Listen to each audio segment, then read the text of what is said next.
Hi, this is Ann with Fiber Designs by Ann, and this is part 2, free motion quilting the sunflower leaves with a bit of commentary. I started by drawing my leaf shapes on freezer paper. I used that freezer paper to lay on the painted fabric and cut out, this is raw edge, cut out the design, and then I used the same pattern and just did a little sketch of how I thought I wanted the stems, the veins actually, of the leaves to go. And I look at it a little bit, I don't look at it that much. I have my green thread that I like with the leaves, and I set my needle down and bring it up again, and that brings my bobbin thread up. And so I'll start there. This one leaf had a kind of a stripe down the center, which was nice thing to use for my center. I think I kind of fussy cut that out when I cut my fabric out.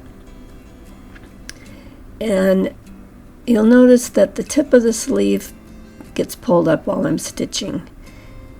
And I did try to flatten it a couple times, but then I ended up just stitching over it, and eventually it just popped right off, and it didn't matter because the stitching worked at that spot.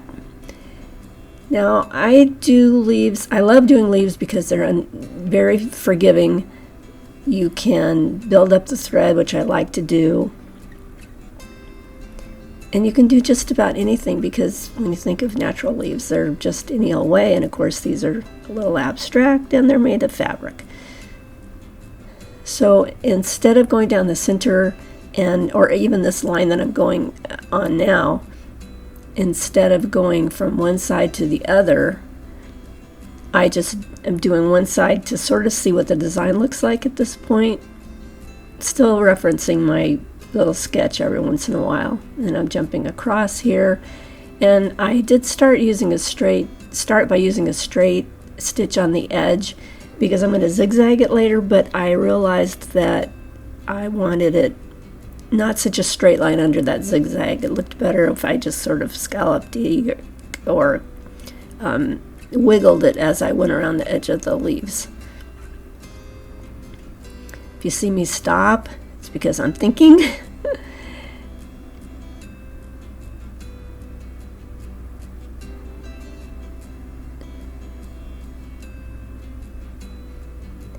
And I'm going to show you 3 leaves that are slightly different and have some different situations in the way that I used the fabric.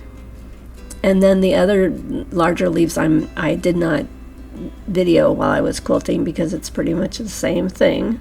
But I did do something that I never do, and I will show you that later in this video.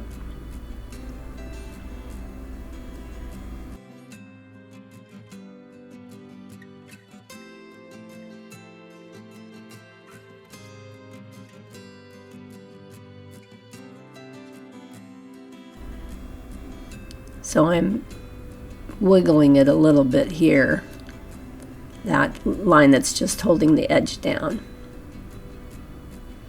And because the leaves they're sort of fuzzy and they have a bit of a, I want to say saw blade edge, I decided to just do this random back and forth zigzag sort of edge around the edge. And it's bringing the fray up, and I'm just fine with that. This is fabric after all.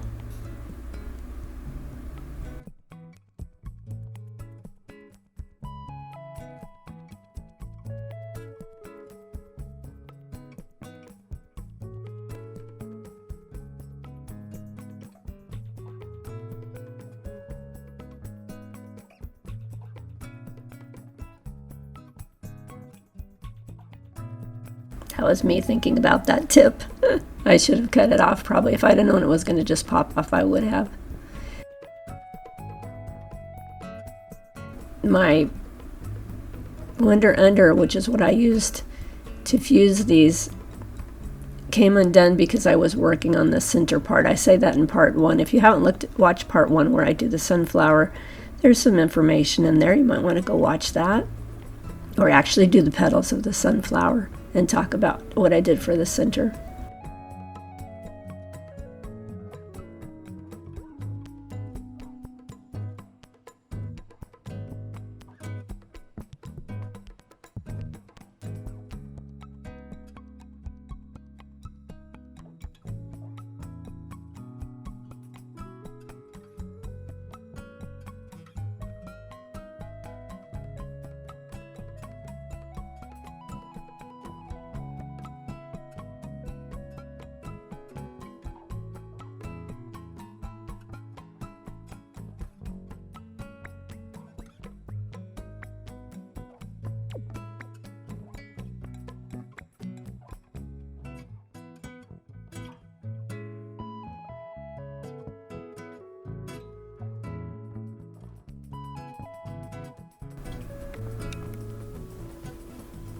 Now I'll go back up the stem and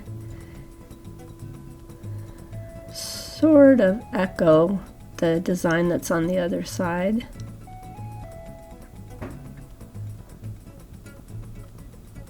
And I'm not worried about, this is free motion I call it, because I'm not worried about precision with this. It's just things to add a little detail to give the leaf more personality.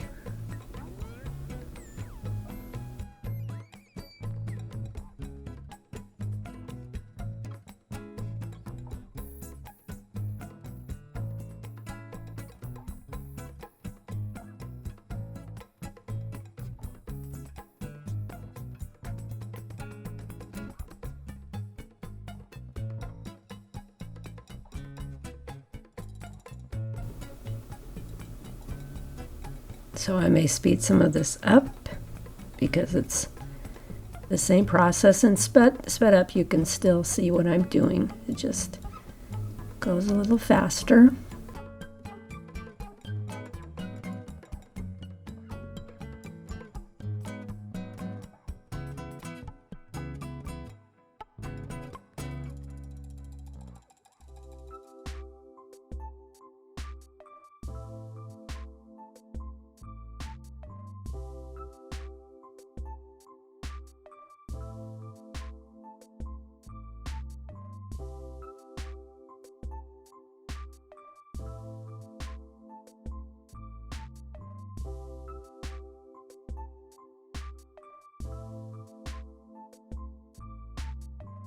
I'm really happy with that leaf. Now I'm going to go over to the other one. I'm cutting my jumps and my stitches.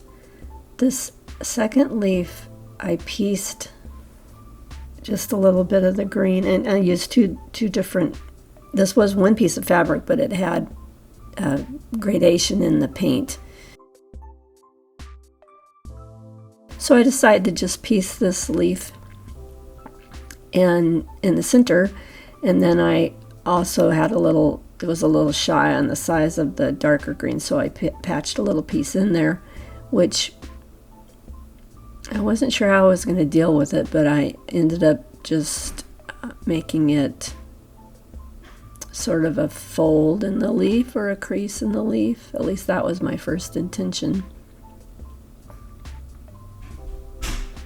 When my hand goes up in front of your side there, I hope you understand that's just me touching my button to lift my needle up or down.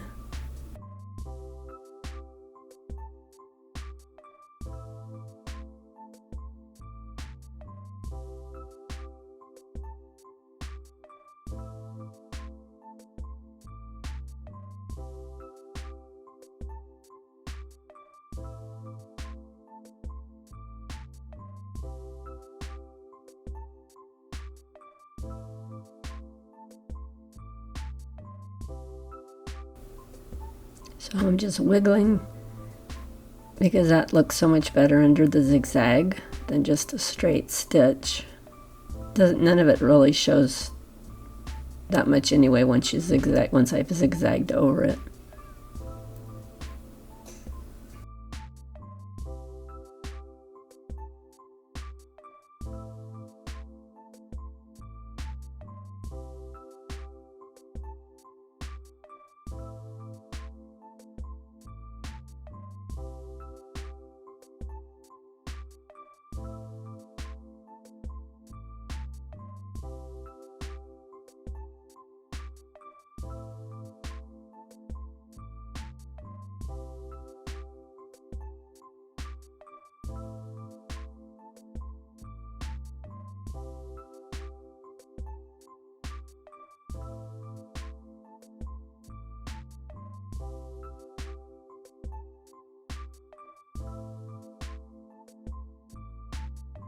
right there, that was a mistake.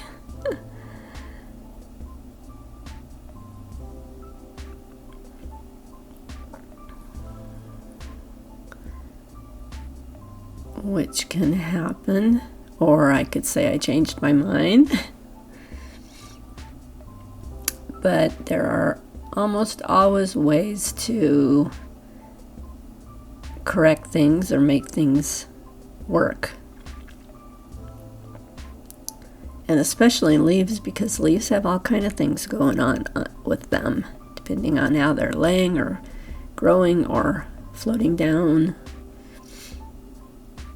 And shadows and light, of course. So I just decided to turn that boo-boo into an imperfection. That doesn't sound right, but anyway, a place on the leaf that wasn't quite right.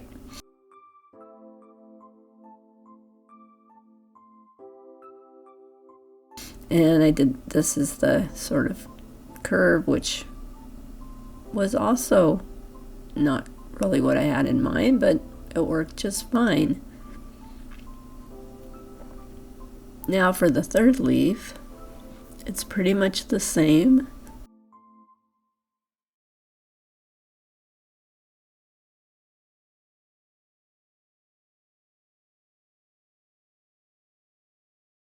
I like going around the petals. It just sort of looks like shadow down on the leaf.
So as I said, I finished the other two leaves, the larger ones on the right, and I did something I never do. I say don't do this.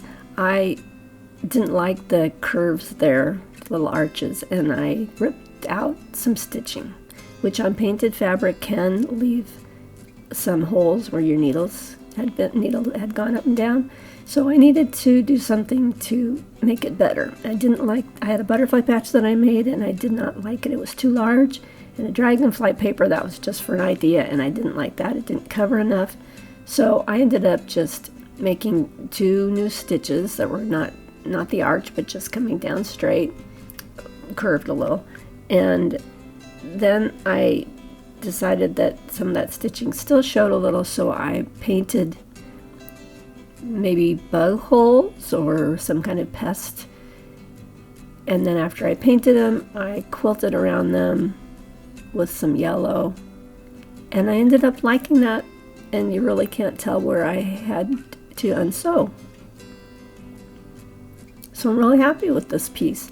Next I'm going to do the background and the sky. And if you like this, I hope you'll stay tuned for that part 3. And if you did, please give it a thumbs up and tap the bell so that you'll get notifications for my newest videos. This has been Ann. Thanks a lot for watching.